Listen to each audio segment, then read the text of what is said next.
Hello, everybody.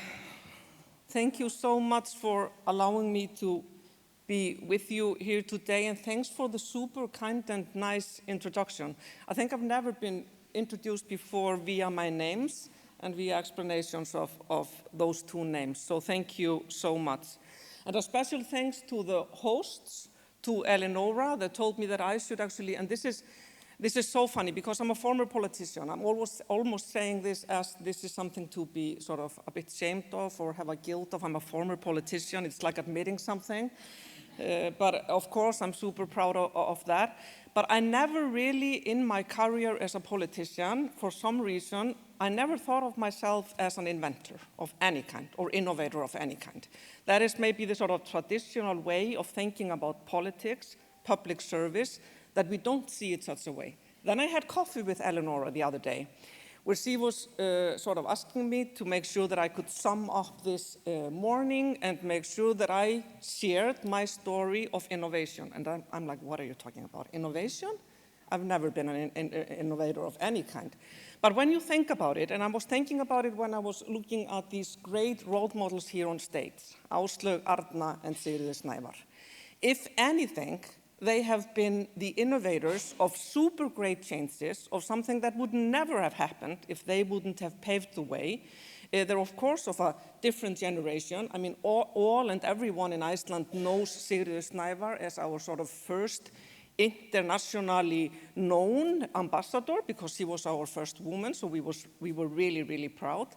And Áslaug, as the youngest woman that has taken on the big role of being a minister in government, has made so many changes that you see her innovating things every day. The same thing that Sigríður Snævar did and has been doing. So maybe I was totally wrong when I decided to go into politics and did never see it as an innovative thing. Of course, I experienced it along the way, but I didn't see it like that when I was starting. So that is something maybe that we should think about, because, of course, this organization is mixing the sort of issues around women and gender equality, of course, and innovation. Let me sort of start maybe by introducing myself a little bit. I've told you about the fact that I'm a former politician. But I started fairly young in politics. I wanted to fight for what I then believed and still believe to be the greatest opportunity that we are faced with, and that is to make sure that there are equal opportunities for all genders. I think that is the most urgent and pressing issue today and has been for a long time. I was lucky enough I have served as a city councillor here in this beautiful city of Reykjavík. And to those that are coming here for the first time, welcome. I hope you enjoy our super nice city that we are really, really proud of. I served as the president of the City Council of Reykjavík and finally the mayor of Reykjavík. And if you are thinking ever, the young ones, for example, the 15-year-old, I know you want to go into space, but if you really want to experience the best job where you can be innovative every day and where you find your sort of power and strength, I would advise everybody to try and become a mayor. It is by far the best job you could ever have. And I was also a minister in a government, and sorry to say, Oslo, Arna, being a mayor is more fun. Later I became the member of parliament here in Iceland. I chaired the Foreign Affairs Committee in Iceland as well, and was, as I said, the Minister of the Interior. My political sort of life was all around, and that is why I think it's super important for women in this group here that are role models, women that are on public stage in any shape or form, to explain to women, especially young ones, that it is an innovative part that you're taking on. You are doing something that men have been doing for a long, long time, so the way you do it is innovative in itself, because it hasn't been done by that many. And let me tell you sort of why I think it is this way. Let's just imagine we are here, 95% are women. But the world, if you look at the world and you're thinking about, because somebody said here earlier, Andri, we are often asked in Iceland, as we have been for 14 consecutive years, number one on the list of the countries that do best. we are told, is there anything left to do? Or we are asked, is there anything left to do? Let us look outside of this room for a while and outside of Iceland, because this is the world in 2023. And we are talking about, do we need to do something really about women's rights and the issue of gender? Over 70% of working age men participate in the workforce, 50% women. Women make 58% as much as men measured by income per capita. This is 2023. For every dollar a man makes in the world, women earn 80 cents, and some research would say less. More than 80% of the world's landowners are men. And in some countries, women aren't even allowed to own land. Girls are 1.5 times more likely than boys to be excluded from schools all over the world. 2.5 billion women and girls are affected by discriminatory laws. Still, there is no country in the world, not even Iceland, that can pride itself of having no discrimination in its law. No country. 75% of unpaid work is done by women and 2.5 times more than men. And if we look at the figures, because we're talking about women, we're talking about networks of women, we're talking about women leaders, if we look at that, and this is again, let me remind you, 2023, and we are sometimes even being asked, aren't we yet there? And should we still be talking about it? Heads of state in the world today, 7% women, 93% men. So when we say the world is governed by men, this is the pictures our young kids see on the world stage, 93% men, when the leaders of the world meet 7% women. Ministers in government, I mean, it's a different thing here in Iceland. In the world, 20% women, 80% men. When we look at members of parliament, 25% women, still 75% men. When we look at company board seats, women 15%, men 85%. Ambassadors, like Sigríður Snævar, women 15%, men 85%. CEOs of the largest companies in the world, 10% women, 90% men. And according to an index we publish every year in Reykjavik at the Reykjavik Global Forum, we have a long, long, long way to go for the world to think that this needs to be changed. And we have a long way to go.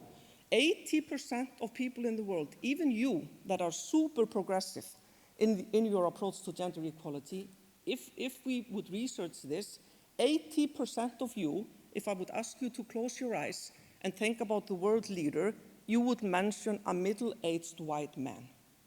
80%. So this is still the facts and figures we are faced with. And I know they're not happy news, but they are the status of the world. And this is why we need networks like yours. This is why we need companies, governments, and individuals to step up and make a change. This is the reason. And this is the reason why it was mentioned earlier that I am the founder of what is called the Reykjavik Global Forum, Women Leaders. It is a community of 11,000 women leaders across the globe. We meet here, not the 11,000. Iceland cannot cater for 11,000 people in this house, as great as it is. But it's an invite-only event where we host women leaders, approximately 600 from over 100 countries, and we try and discuss this situation and say, what can we do? How do we approach this and make sure that everybody has, like I said earlier, the sort of equality to use its opportunities, his or hers. But let me sort of, and I wish I could sort of, because I will be moving into a little bit more of a positive state later. I work for the UN, and there was a recent research done about this situation, and UN asked, how long of a time will this take? When will Sigríður Snævar be able to tell her 16-year-old son that he will live in an equal society? Can we honestly look at the 15-year-old girl and say, this will all be changed? Because we thought that when I was starting politics, when I was 25 or so, I honestly believed that this would not be my reality. I honestly believed that it was the reality of those women that came before me, but it would never be my reality. And obviously, I would never have thought it would be my daughter's reality. I have two. But research from UN show that it will take 300 years, 300 years to get equality at the same pace as we have been moving. COVID hit us back by 150 years, mostly in sort of less privileged places, but this will take us 300 years. But then to the good story.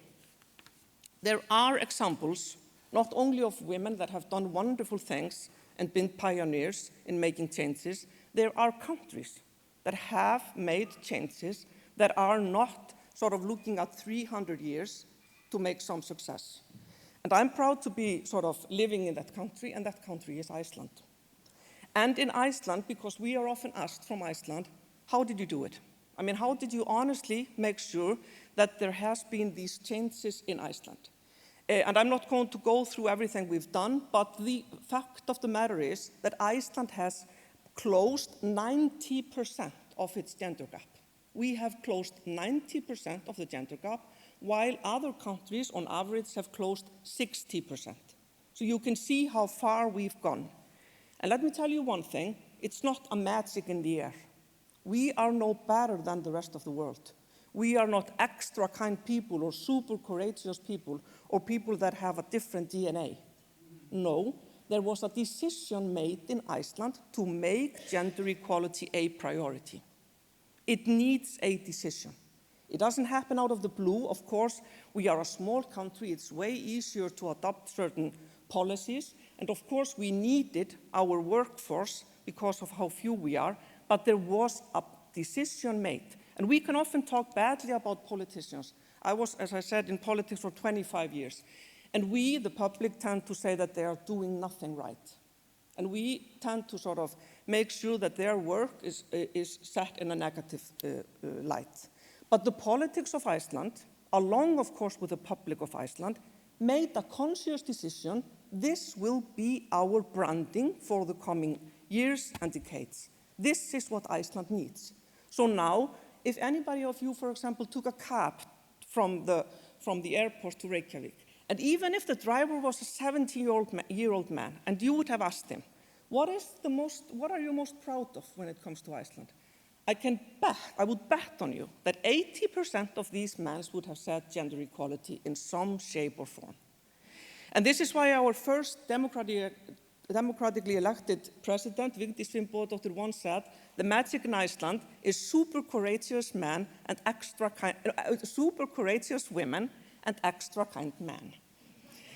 But still, it was a decision. We made a decision that this was needed. But let me, in the end, because I really want you to leave Iceland, go to your companies, your organizations, your networks, your countries, and if somebody asks you, what did you learn from Iceland, especially around gender equality? How have they done it?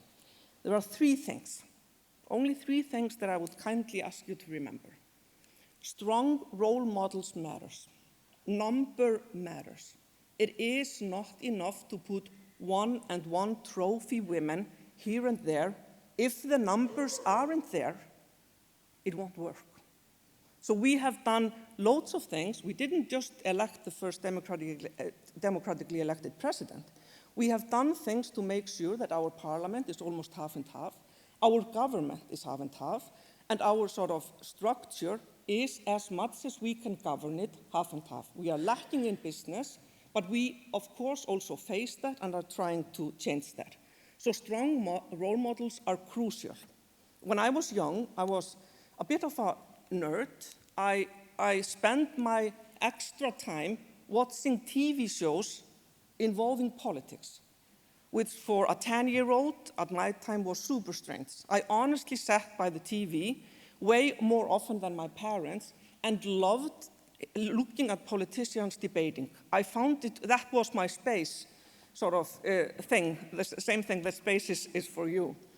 And I can recall all the names of the women that I saw because they were so few and far between. So my reality didn't tell me, Hanna, go into politics, that's the place for you.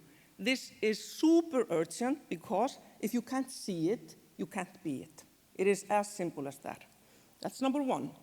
Number two, progressive law reforms. We need to step up and make progressive law reforms, not just where it's like, let's make sure that everybody is equal. We need the extra steps. We need the steps that provide for fathers to take care of their children, that allows for women to do what they want, whether it's in business and in homes. And what was done in Iceland, for example, in the year 2000, when we made sure that fathers and mothers share their paternity leave and have the same right and same as long a period to take care of their child, is the magic thing that made everything different, totally different. So these progressive law reforms result in a family household, and that is, for me, the biggest gender equality moment of my life. That is when I had children with my husband, and the children wake up in the middle of the night crying out loud, and they are just as likely to shout out for their father as they are to shout out for me. This is where you have reached something totally different, and this is the key to where Iceland is. So number two, progressive law reforms. Number three, consensus around these basic human rights. Come on, this is not a left and right issue. This is a human right issue around making sure, and you can use all the sort of basic arguments you want for gender equality. I don't really care whether you define it as the right and justice society, or if you see the economics around it, because everything works. In societies where gender equality is, we live longer, we are happier, our growth is better, so it's plus, plus, plus. So use the sort of arguments you like, but the magic in Iceland is that there is consensus in politics around this being a real issue, not just something that we would like to sort of pride ourselves on Sundays around, but a real issue of politics and a real issue of a good nation and a good country. So these three issues, if you go home to your place and say, how did this happen in Iceland? These are, for me, the tickets.